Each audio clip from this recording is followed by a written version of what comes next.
The noble rhetoric of American leaders about development, prosperity, freedom, liberty, safety and security is informed by their lust for land, markets and security. The US diplomacy is meant only to control the economic resources of other nations. To this end, it offers loans through international financial institutions. The World Bank and the International Monetary Fund, two main institutions of international finance, were established after the end of the World War II to revive the economies shattered by years of conflict. The main objective of the World Bank was to assist the development and reconstruction of European states. The purpose of the IMF was to ensure global economic stability. Over the years, both these institutions have become agents of American imperialism. Their policies and strategies are drawn and implemented to promote and impose American influence in borrowing countries.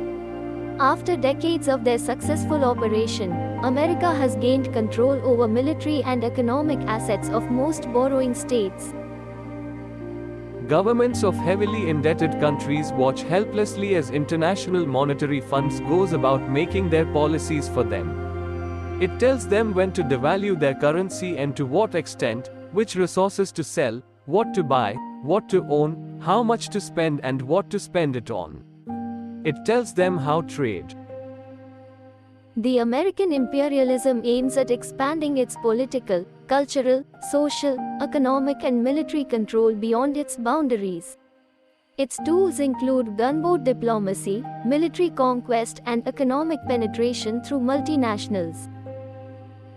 Developing countries easily lose control of their resources and become clients of imperialist powers. Being the lender of last resort, the IMF finds the most efficient ways for imperial powers to impose their policies on them. Governments approach the IMF when they have no other option or choice and are in extreme need for assistance. The IMF deals with them in such a way that they are soon reduced to the status of virtual slaves. States getting IMF loans have to forego their sovereignty. IMF advisors and consultants tell them what to do, when to do it and how to go about it. Facing a serious foreign exchange shortage, Pakistan is now seeking an IMF bailout. As such, its sovereignty is at stake. In the past, two financial, military and political decisions have been influenced by the IMF under US supervision. Just listen to our Finance Minister Ishaq Dar's statement. Nobody is there to compromise anything on the nuclear or the missile program of Pakistan. No way. We are responsible citizens of Pakistan. We represent people of Pakistan. We are here to protect and we have to guard our national interests.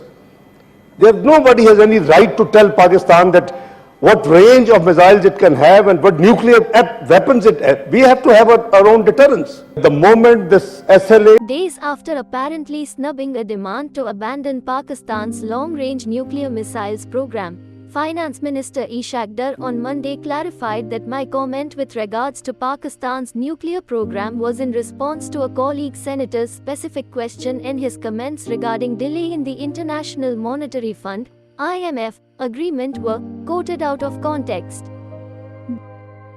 In private conversations, some Pakistani authorities have claimed that there has been a long-standing demand by a Western country to abandon the long-range nuclear missile program. Shaheen-3 is Pakistan's long-range nuclear missile having the capability to take nuclear warheads to 2,750 km distance, covering the whole of India and parts of the Middle East. Prime Minister Shahbaz Sharif said, "We've completed very bitter conditions of the IMF," he told the upper house of the parliament, adding that he hoped to have a staff-level agreement soon. In the age of economic imperialism, imperialist countries use their surplus capital in the form of direct investment and loans to derive maximum profit from slave states. The imperialist powers impose their political, social, economic and military dominance over poor or developing countries by first making them dependent on foreign assistance and loans. Dependent economies have to bear unequal exchange of raw materials. While foreign investors extract enormous profits, the client nations suffer from trade and budget deficits. To meet their day-to-day needs, they are forced to borrow heavily so that their debt burden increases further.